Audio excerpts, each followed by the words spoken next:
Assalamualaikum warahmatullahi wabarakatuh. Hello, my name is Akbar Taufikur Rahman. I am from class Said Science class, Senior High School Integrated Islam Tari Ilmu Karawang, and I want to present the result of Social Scientific Issues Project answer in thought simulation of the explosive power of a nuclear bomb forming a mushroom cloud. Jadi di sini saya akan menjelaskan tentang gambaran simulasi daya ledak bom nuklir yang membentuk awan jamur. Sebelum masuk ke simulasinya, sini saya akan sedikit membahas tentang uji coba bom nuklir yang dilakukan oleh Uni Soviet yang bernama Tsar-Bomba pada tanggal 30 Oktober tahun 1961 di Laut Barents terletak di bagian utara Norwegia dan Semenanjung Kola yang memiliki ketinggian sekitar 213.000 kaki. Itu tuh ketinggian awan jamurnya. Dalam rangka uji coba tersebut, bola api itu sempat terbentuk selama 40 detik, lalu terbentuklah awan jamur.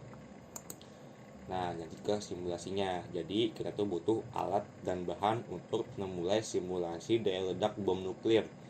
Yang pertama ada 3 botol Coca-Cola kemasan 390 ml. Yang kedua ada 16 butir Mentos. Yang ketiga ada selotip bening kecil untuk merangkai Mentos saat jumlahnya itu lebih dari 1.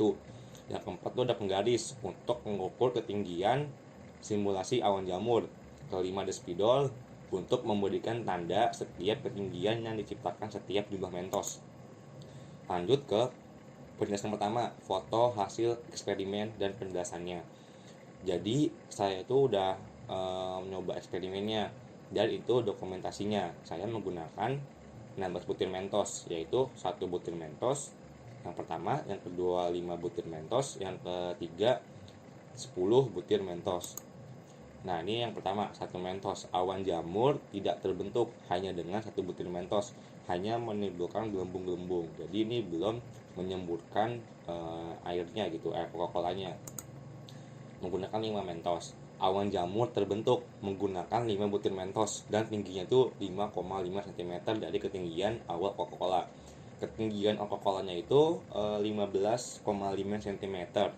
Jadi ketinggiannya itu 5,5. Jadi kalau ditambah tuh berarti sekitar 21 cm kan ya.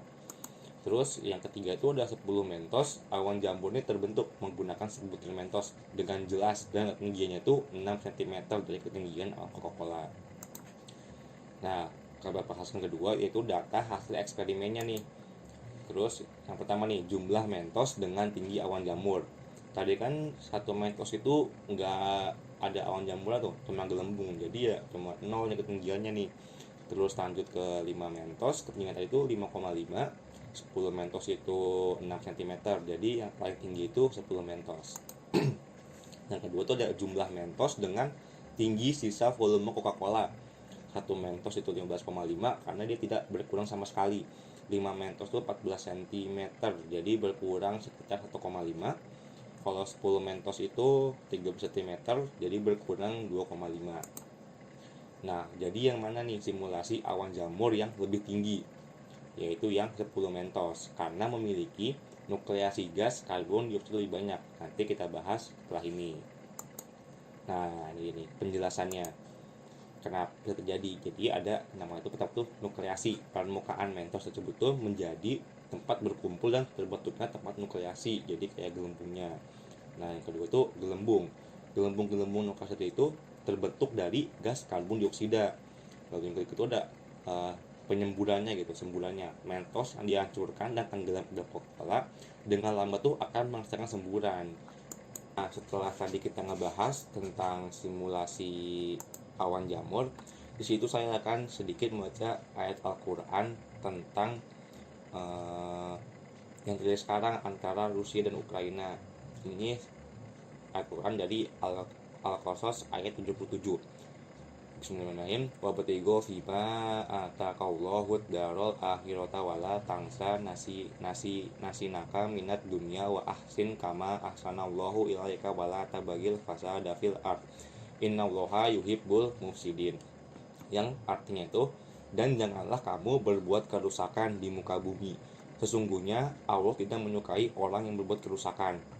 Nah, dari sini kita tuh bisa ambil kesimpulan nih, Allah itu tidak suka dengan orang yang membuat kerusakan. Jadi apa yang sudah terjadi nih antara Rusia dan Ukraina itu cuma hanya akan menyebabkan kerusakan dan menimbulkan korban-korban, banyak yang meninggal dan luka-luka.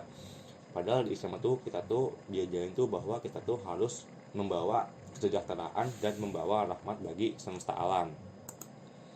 Nah, sekarang masuk ke kesimpulannya nih, dari ada materi dan moral. Kalau dari materi itu, jadi semburan yang dihasilkan Coca-Cola dan Mentos itu disebabkan oleh nukleasi gelembung gas karbon dioksida yang terlarut dari larutan soda. Jadi itu ya air itu larut lalu menimbulkan semburan-semburan. Kalau dari moral tuh, ciptakanlah kedamaian bukan kerusakan. Jadi ya mending kita cari jalan lain daripada kita ngerusakin bumi gitu, menimbulkan korban-korban. Mending cari jalan lain atau runding gitu biar nggak menimbulkan kerusakan atau korban-korban. Sekian video dari saya, kurang lebihnya mohon maaf. Wassalamualaikum warahmatullahi wabarakatuh.